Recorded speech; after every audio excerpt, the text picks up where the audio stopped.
let's get into the lesson here, and we're gonna take a look. I'm trying to find where I am. Make sure if I ever go off screen, I can see that. All right. Take a look at our text first of all, the first part of our text at least. And if you got any comments, just put them in the chat box, like I mentioned, or feel free to unmute yourself, jump right in. But I'm taking a look at Matthew chapter 7 and verse 12, first of all. Now, this isn't the main text we're going to be looking at, but this is the golden rule.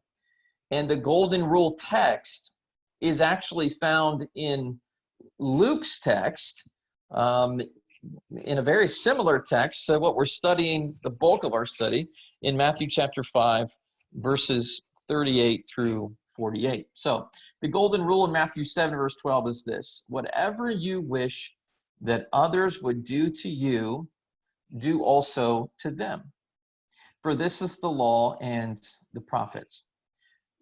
And now we go to the Luke text, Luke 6. And Luke 6 is where you actually see the context, which is very similar to the context we're studying in Matthew as well. He says, I say to you who hear, and I'm reading from the English Standard Version. I say to you who hear, love your enemies, do good to those who hate you, bless those who curse you, pray for those who abuse you. To one who strikes you on the cheek, offer the other also. From one who takes away your cloak, do not withhold your tunic either.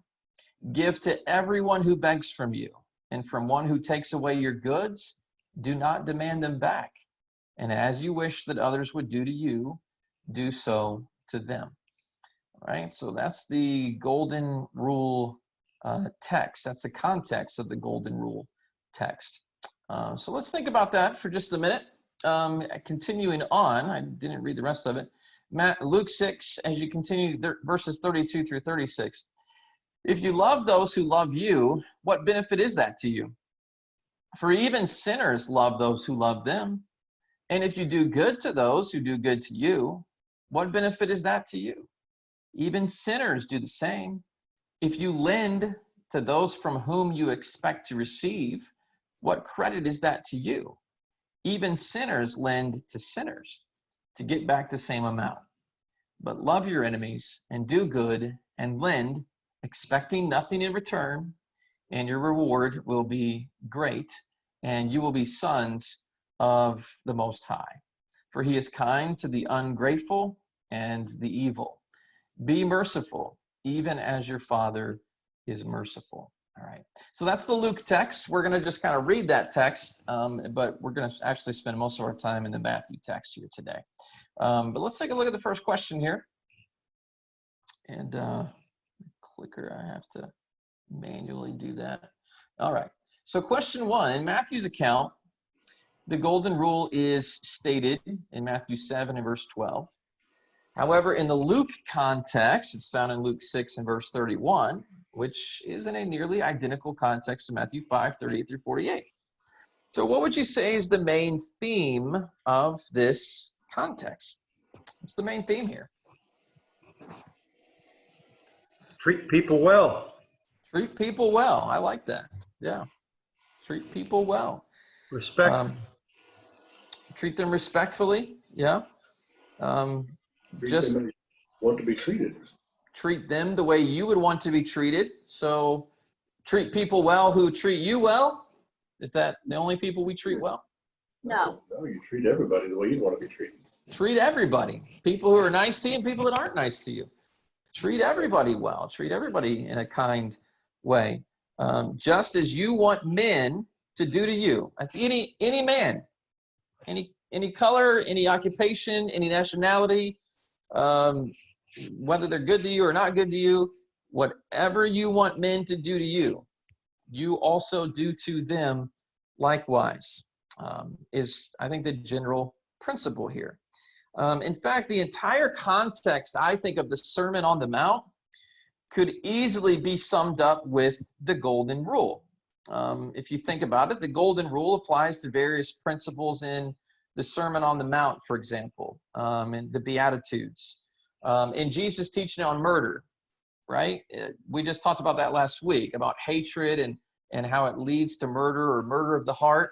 Well, if we treated other people the way we want them to treat us, and we murder people? No. Would we call people fools or insult them or put them down? Well, no, because that's not what we would want people to do to us. If you think about the next principle we talked about last week, we talked about lust and adultery. Would you want someone to cheat on you? Well, no. So don't be sexually unfaithful to someone else. And we talked about lying and honesty. Would you want someone to lie to you? No. And so don't lie to someone else. We're going to talk about revenge. Do you want somebody in your life who's always going to treat you without mercy, without grace, who's always going to avenge themselves if you do something wrong or say something wrong? No. And so you treat them that same way. When we look at what we're going to study next week in Matthew 6, we're going to talk about sincerity in our prayer and sincerity in our giving. Treat other people the way that you would want to be treated. If someone was giving to you and you were in need, would you want them to flash that to everyone and show everyone how poor you are and how needy you are? And no, because that's kind of embarrassing when we get ourselves into bad financial circumstances.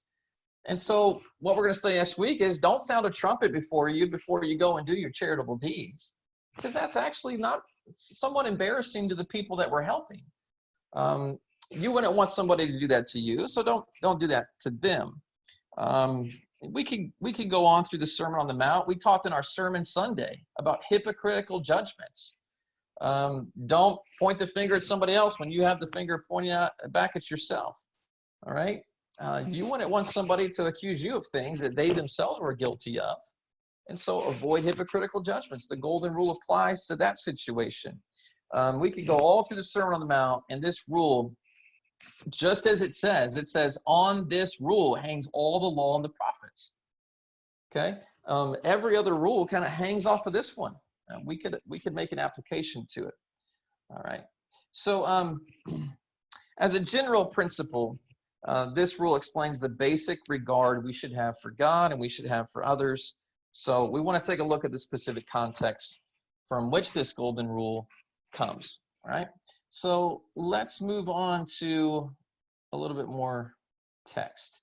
All right. I'm going to quote from John Smith first. He says, Jesus came into the world to make us selfless. Okay. I think that's a fair statement. Mark 8, verse 34. The outlook on personal honor and possessions presented in Matthew 5, 38 through 42 is one of selfless living. If someone harms you, what is your first reaction? If someone cheats you, what do you desire for them?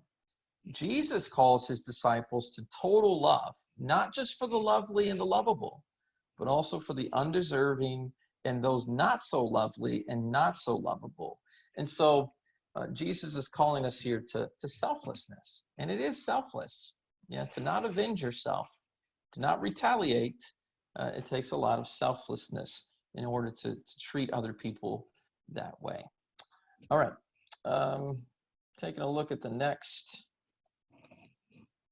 slide here. Too many things on my screen. All right. Question 2. The passage that Jesus quotes in Matthew 5 and verse 38. Let's take a look at Matthew 5:38. It's often attacked as a vengeful law, right? It says in Matthew 5:38, you have heard that it was said, an eye for an eye and a tooth for a tooth. So I want you to think about that for a minute.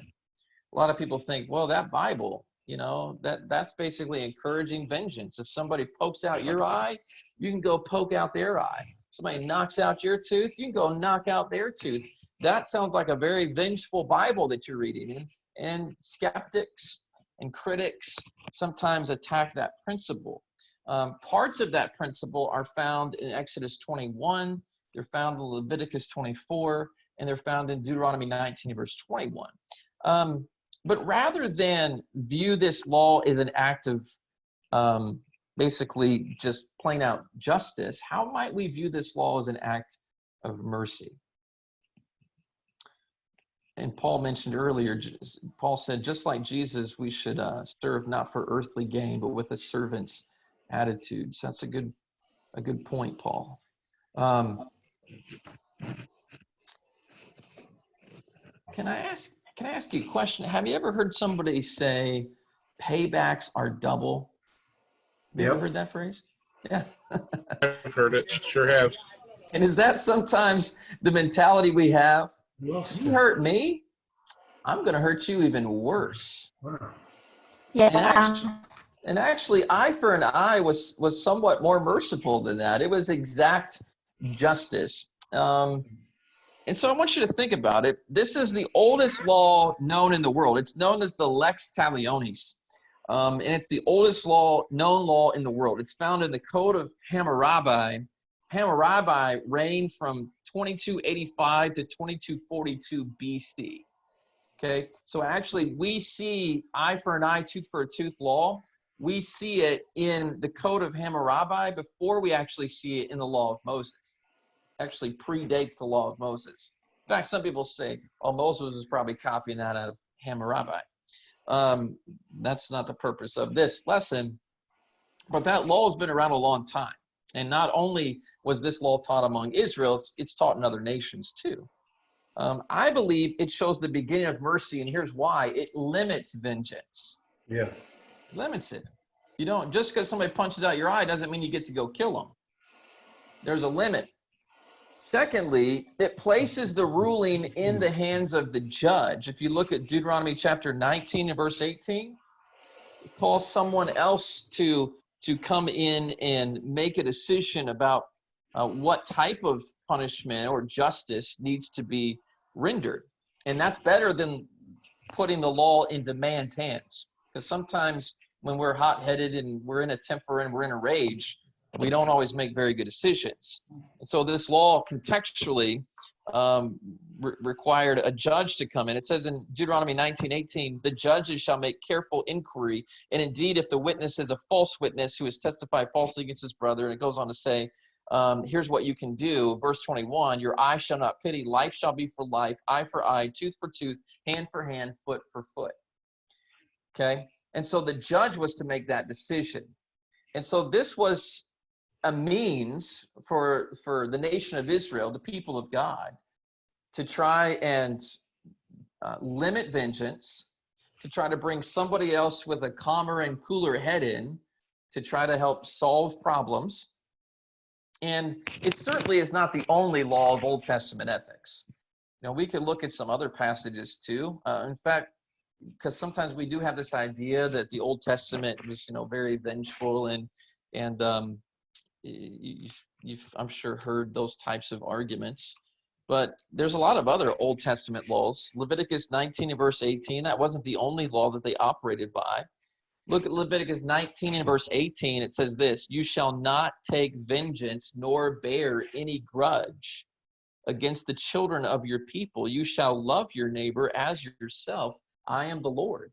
And so we certainly see other laws that come into play. And so we need to balance those other laws as we get a picture of the God of the Old Testament, and make sure that we're not letting people misrepresent the God of the Old Testament as only a God of strict justice and strict judgment, because the God of the Old Testament also encouraged mercy and kindness and grace towards others as well, just as he does in the New Testament. And we can look at some other passages that indicate that.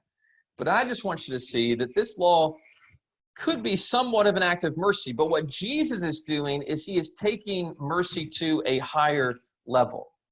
Okay?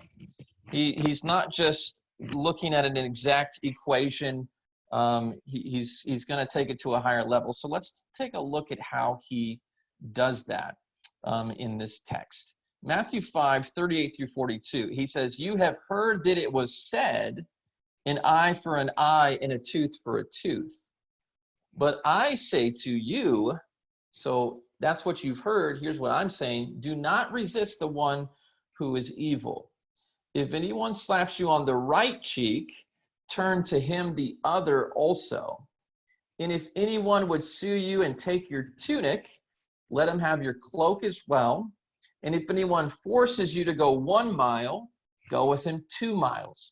Give to the one who begs from you, and do not refuse the one who would borrow from you. All right, so let's think about the three illustrations that Jesus is using here, because there's really three. The first one is about someone who slaps you on the cheek. The second one is about somebody who sues you. The third one is if somebody forces you to go a mile. So he's trying to teach, here's what I expect of you when it comes to mercy and when it comes to how you handle people who are trying to do you wrong. And by the way, Jesus doesn't deny there are people who do us wrong, all right? David Pike mentioned on here, today's worldly model is don't get mad, get even. And that's exactly what Jesus does not want you to do. But you're right, that's how the world thinks. Don't get mad, get even. Jesus is saying, yes, people will do you wrong. People will slap you on the cheek and insult you. People will sue you, sometimes not wrongfully sue you. Some people will force you to go a mile. They'll compel you. They'll ask you to do things that you don't want to do. They'll do it just to be mean to you, just to give you busy work. And there are people who are going to ask for help from you too. Okay, so there's actually 3 or 4 illustrations. But let's take a look at what Jesus was teaching about mercy here. All right. First, the first question pertaining to this text is this. Jesus teaches a higher level of mercy through 3 illustrations. So let's notice the Matthew 5:39 first of all. I want to ask you a question. When you read Matthew 5 and verse 39, and you don't get this from the Luke text, Luke doesn't specify the cheek, but the Matthew text does. In Matthew 5:39, it says, I tell you not to resist an evil person, whoever slaps you on your right cheek. So which cheek is slapped? Right cheek. The right cheek. Okay. All right. So I'm looking right here at John, Fribbins, and Ed. All right. I'm a right-handed person. So if I really want to hit you, I'm going to use my right hand because that's my strong hand, right? That's my pitching hand. That's my throwing hand. Okay. That's my strong arm. If I'm going to hit you, John, on your right cheek with my right hand, which is over here, how do I do that? Which cheek am I going to hit if I go this way? You can probably hit the left cheek. I'm going to hit the left cheek. What do I have to do to hit your right cheek? Back of the Switch hand. hands. I'm backhanding you. Yeah. I have to backhand you. Now, what does it mean when someone backhands you? How do we view that? That's an insult slap. Yeah. It's an insult. Yeah. You've seen kind of the old like British movies where they take their gloves off and they backhand you with their right hand or with the glove.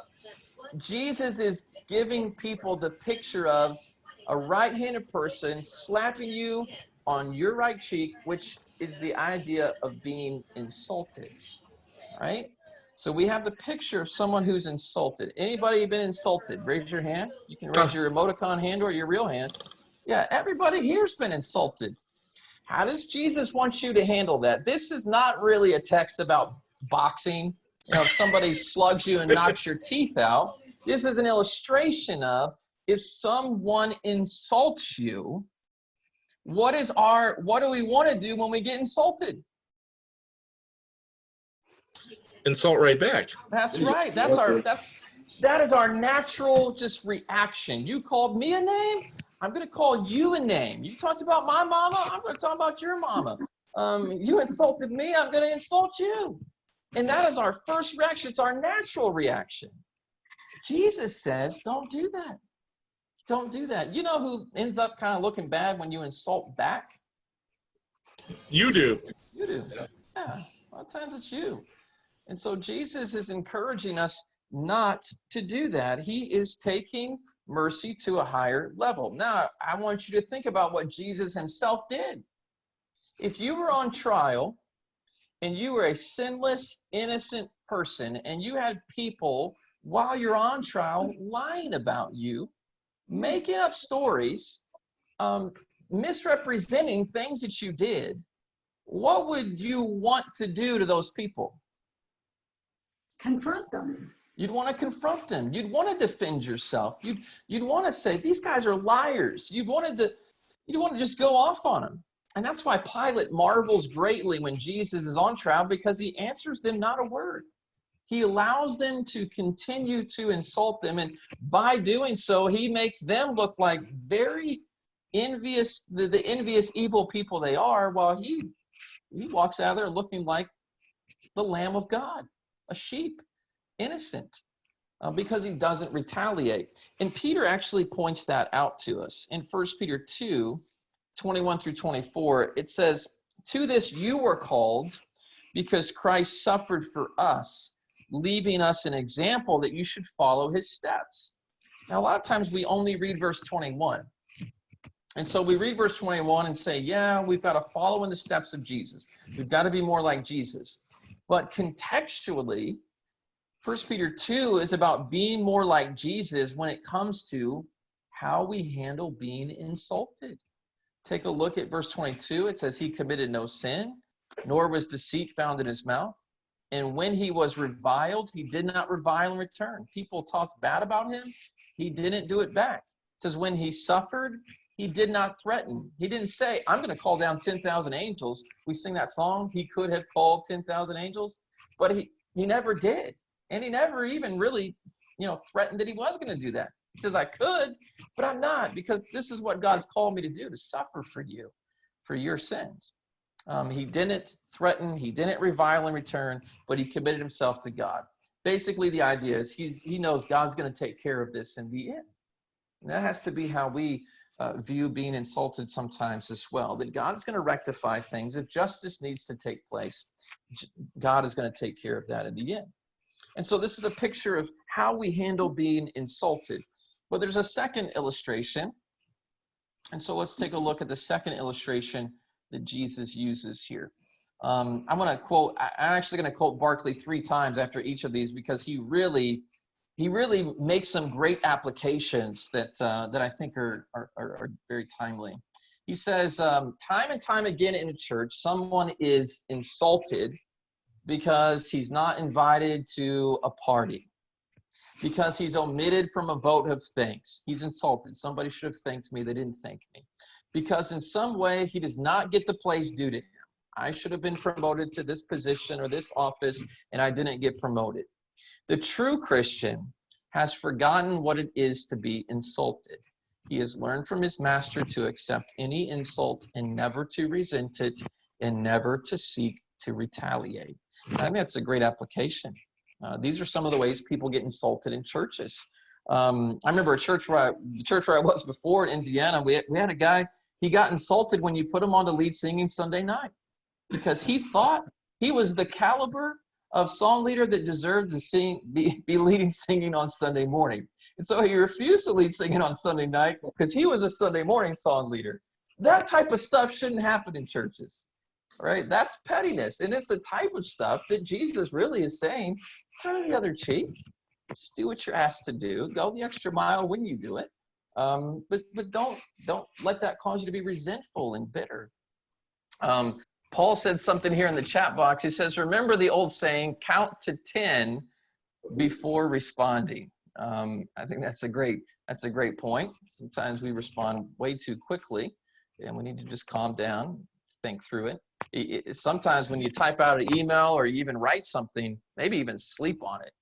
When you get back up in the morning, reread it and consider whether you really want to send it. John says, people get insulted by things all the time, sad but true. So good point, John. And Katrina makes a great point. Email is forever. I think that's, once you've typed it and you put it in an email and you've already hit the send button, they've got it. And so sometimes it can be hard to forget harsh things. Sometimes I think people think too highly of themselves. Okay. Yeah, and that can be part of it too. We think too highly of ourselves, and the Bible talks about no one should think more highly of himself than he ought to think. We're all members of one another. We've all got a role. All right, so I think that's a really good application. Let's take a look at the next illustration, though, that Jesus uses here. The second illustration is found in verse 40.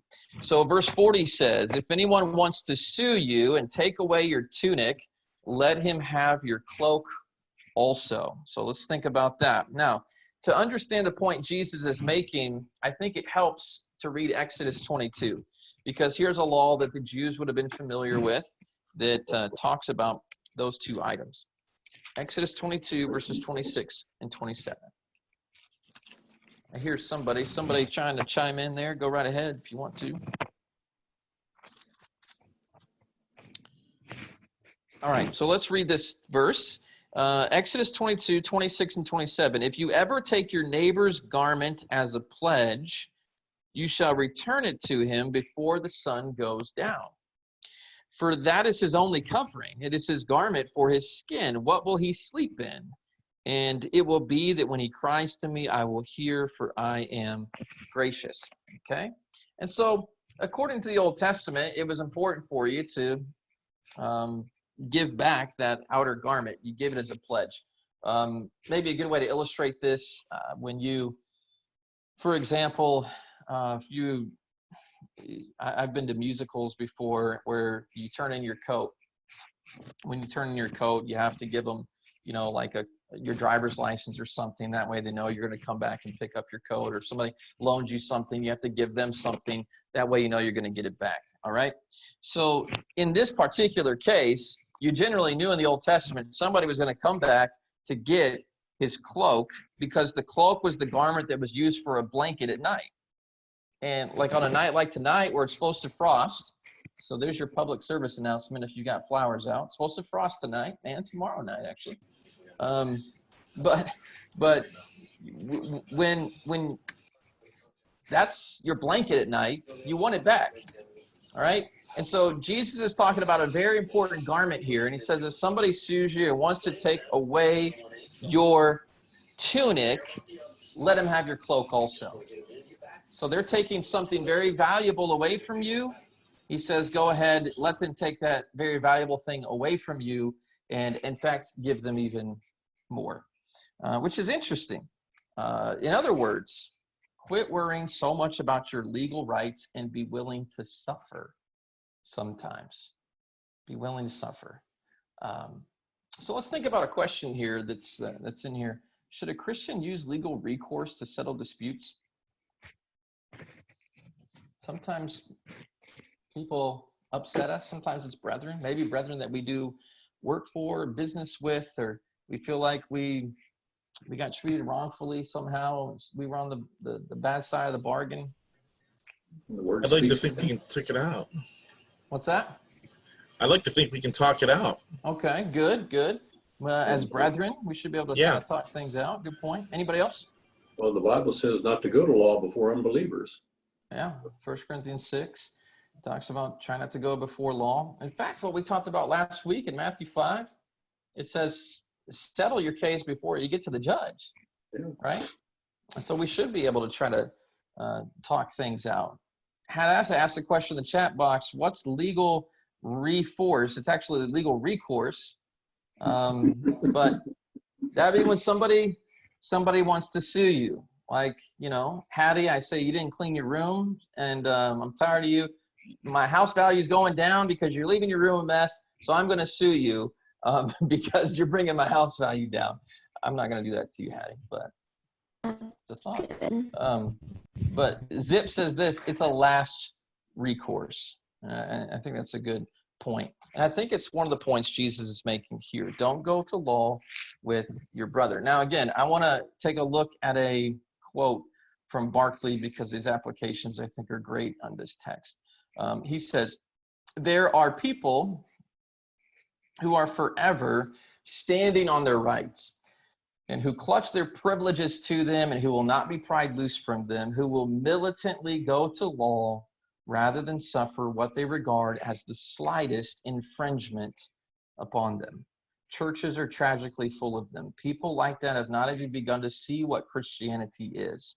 The Christian thinks not of his rights, but of his duties, not of his privileges, but of his responsibilities. The Christian is a man who's forgotten that he has any rights at all, the man who will fight to the legal death for his rights, inside or outside the church, is far from the Christian way.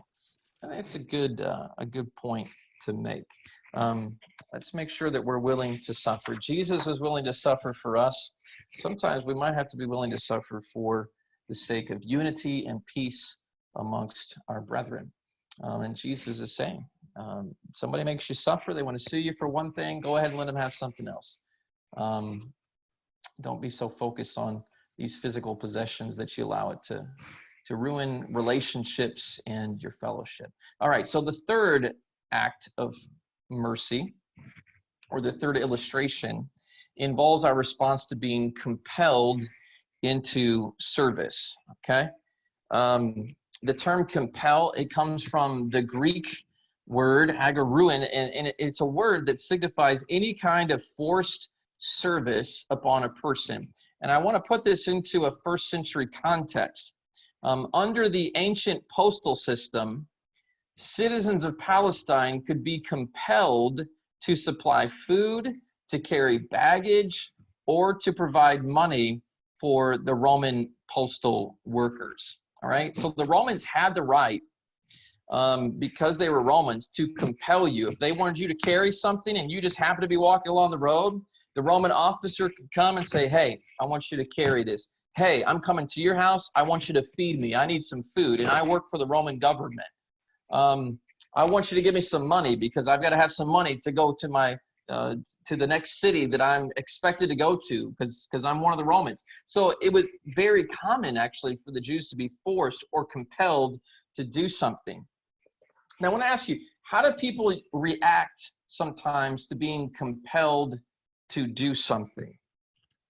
When you're forced to do something or asked to do something, what can be our reaction? I'm an American. Yeah. I'm an American? Okay. All right. Defensive. We get defensive sometimes. Yeah, like why? Who do you think you are? That becomes our why do you think you're telling me what to do? We can get a little defensive about that. All right. I mean, there are people who they work at jobs, they have employers, and they get mad when their employer asks them to do something. What did you expect? You're the employee, they're the employer. Of course they're going to ask you to do things sometimes. Why would you be mad at that? This is your job. But sometimes we get upset about things like that. We again, I'm using an old illustration from a previous church experience, but we had a hard time. We didn't hire anybody for a while to clean our church building, so we created a list, and we just put in alphabetical order people that were capable of cleaning, not the elderly and things like that. But we just created a list and said, hey, this is your month. You're going to clean the building. Man, there's some people that really didn't like that. How dare you ask me to clean a church building, right? What does Jesus say when you're compelled to do something? Whether this is, a family member asking you to do it, a fellow church member asking you to do it, your employer asking you to do it, what does he say you should do? Well, okay, fine, I'll do it, but I'm going to do the bare minimum. Jesus calls us to do.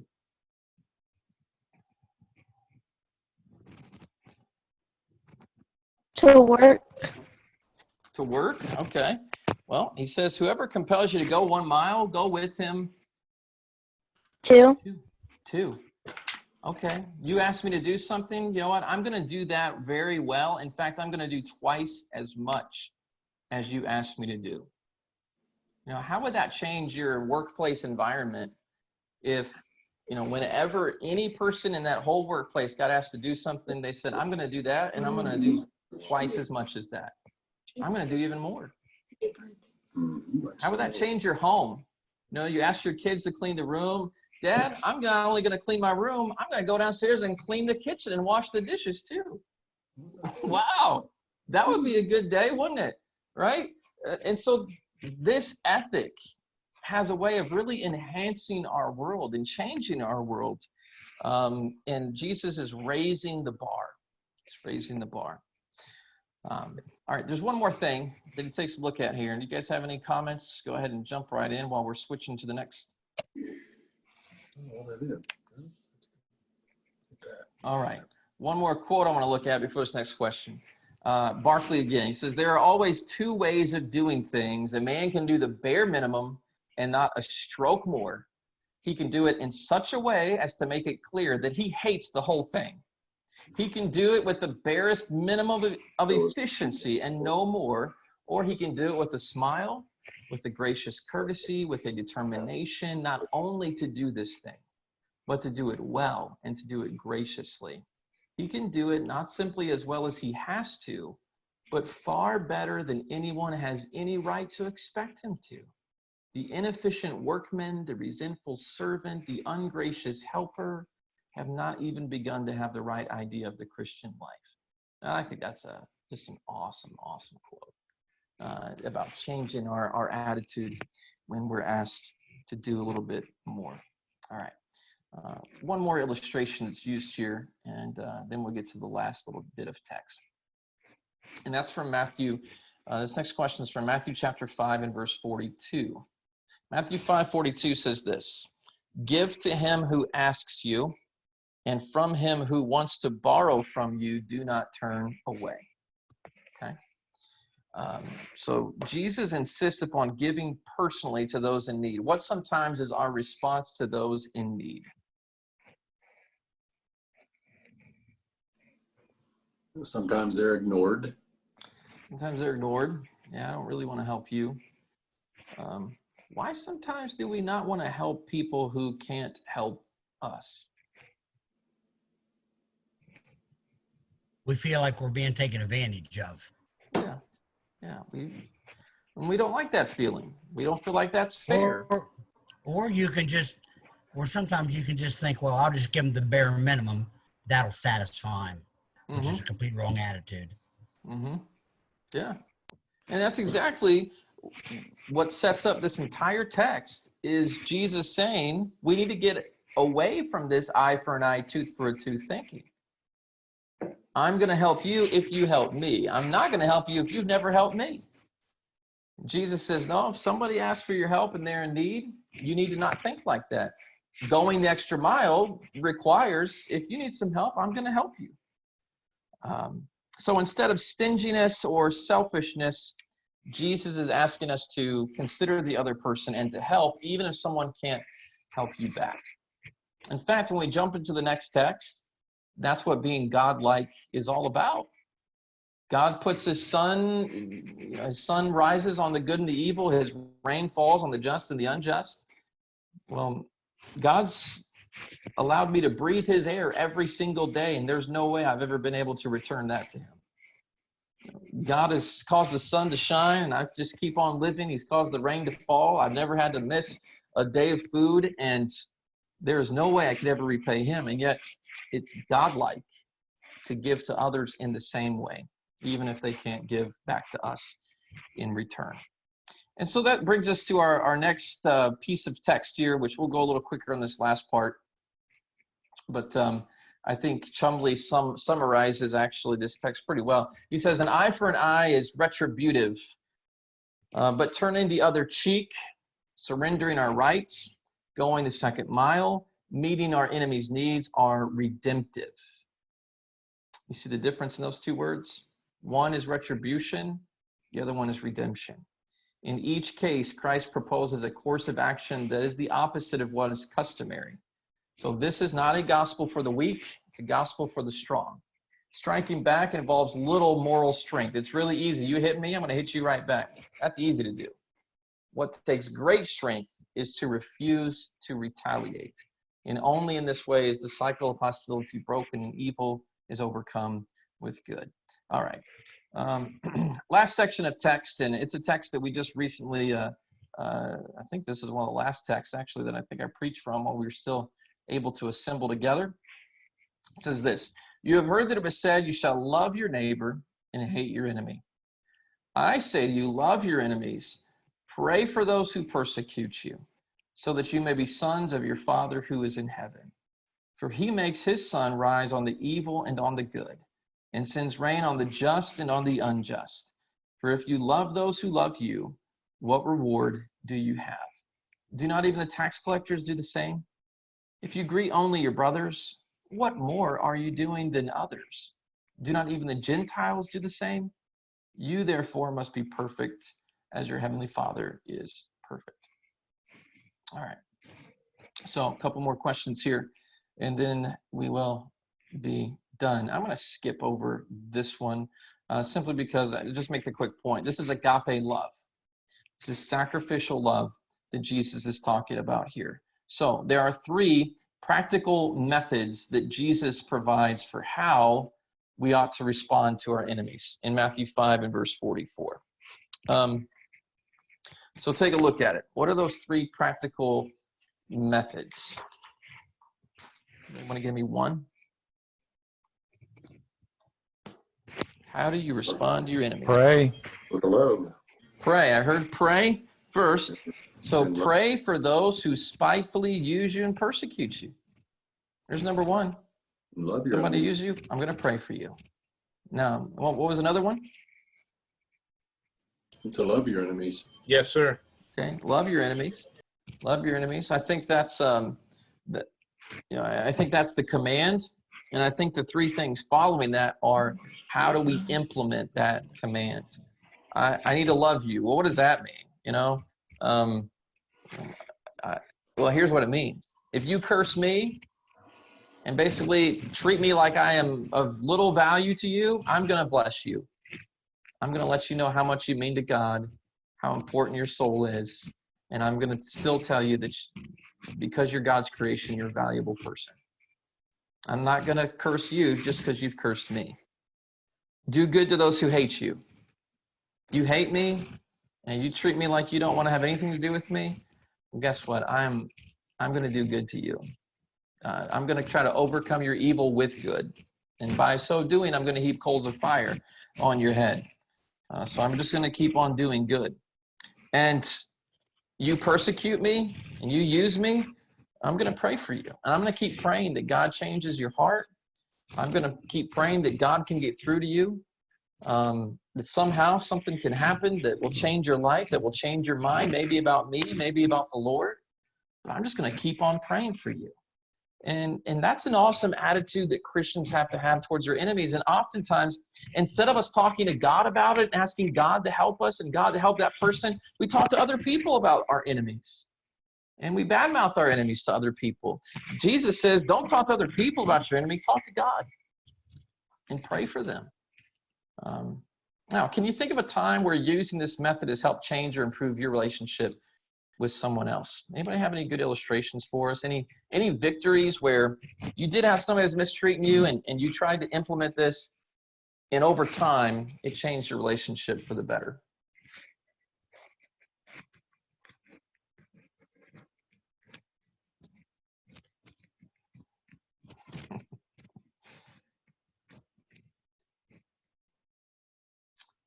Josh, I had to clear this one with Rebecca first just to make sure. Okay. Okay. So Rebecca and I dated through high school, so we were high school sweethearts. And when I turned 18, her mom did not want me to see her anymore, up to the point where she pressed charges on me. Oh my. Yeah, so I was basically delayed entry program to go into the military. I was leaving for the Air Force, and she decided she was going to press charges on me. And that made me lose my military contract. So I had to end up going into the Navy instead of the Air Force. And one of the things that I just continued to do was just, show her that I was a loving person in the way that I treated Rebecca. Show her the type of person that I was, continued to work on that relationship with me and her, even to the point where there were times where my parents were frustrated at me because, why are you talking to that woman? She had you arrested, yada, yada, yada. Now she says I'm her favorite son-in-law. Now, mind you, I'm her only son-in-law, but we have a very good relationship now. But that's 20 years in the making. So it went from her really not wanting anything to do with me, thinking that I was somebody that I wasn't, and just continuing to work and develop that relationship, to the point now where we actually have a pretty good loving relationship with one another. Yeah. Well, that's good. That's a good success story. I mean, Dwayne and Rebecca are still together, all because of Dwayne's stubborn insistence of love, right? So, good story. I think I may need to reiterate my story. I think you got the wrong points from that. Okay. that's a good one. Great story. Donna mentioned in the chat box here, do good to them, which I think was probably about a comment a little bit earlier, but I didn't mention it. But yeah, we want to make our enemies our friends. Do some good to them. Try to win them over with that. You know, that person who doesn't treat you very well at work. I mean, just keep bringing them brownies every single day. I mean, just keep dropping off goodies on their desk, and it gets really hard to not like somebody who keeps bringing you cookies and brownies all the time. I mean, just keep doing good, and you can sometimes change people's minds. Now, I want to ask, and this gets into our last question here. God, right? God, his sun rises on the good and the evil, his rain falls on the just and the unjust. Does everybody love God? No.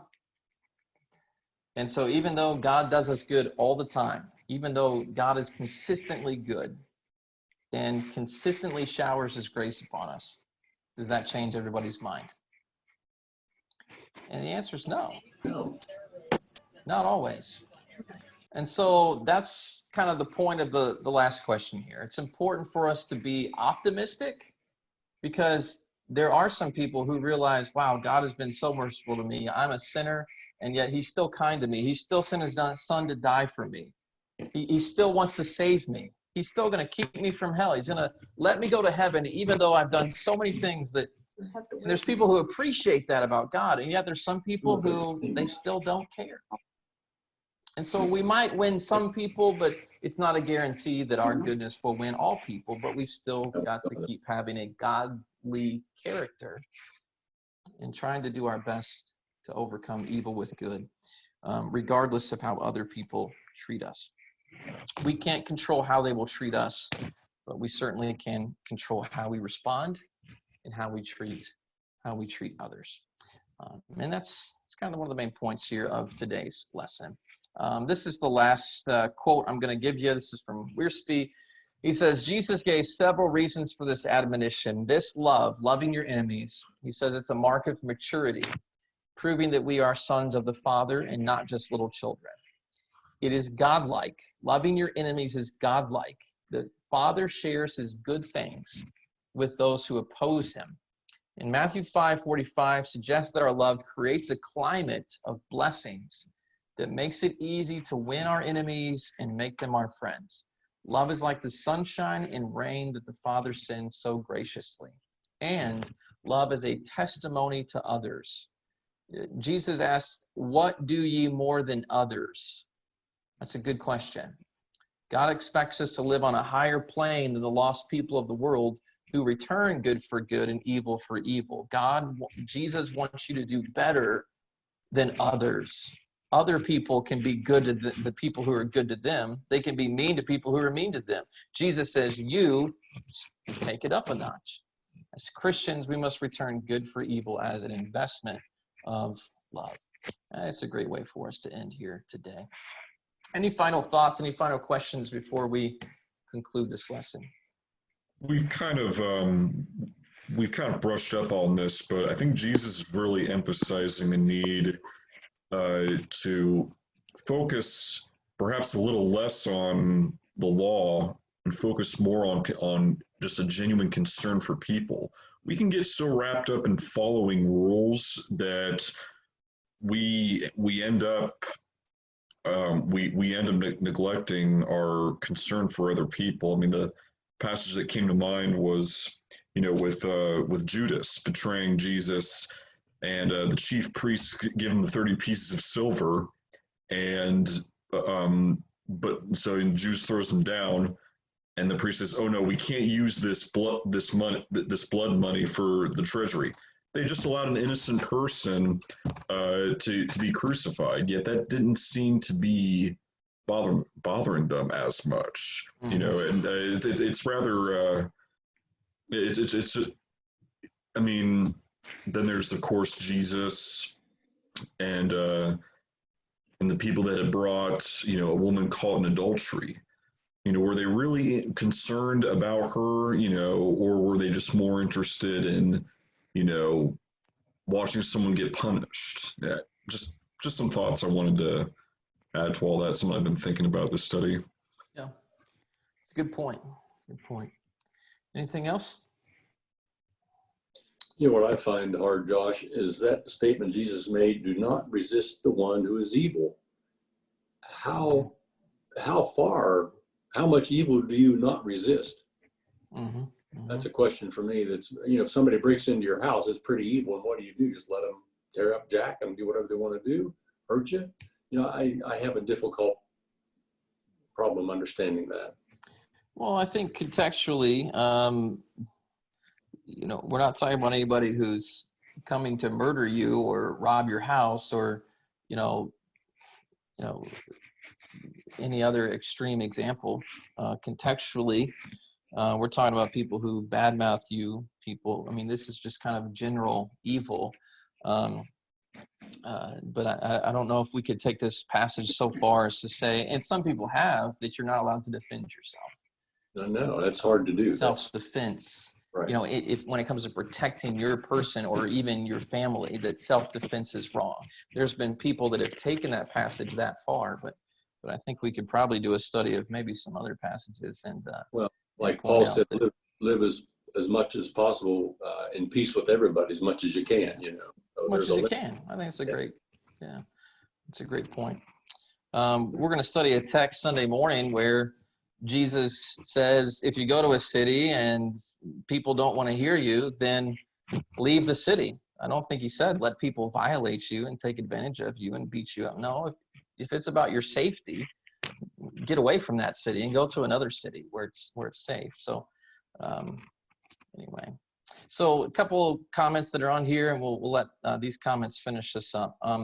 Paul said, I'm a sinner, but God still blesses me every day. I think that's a great point. John Fribbin says, we have to be genuine, and Dave Pike says, love is the answer. Anger, hatred, ill will, it leads to misery. So we need to love and be happy. So these are good thoughts to conclude with.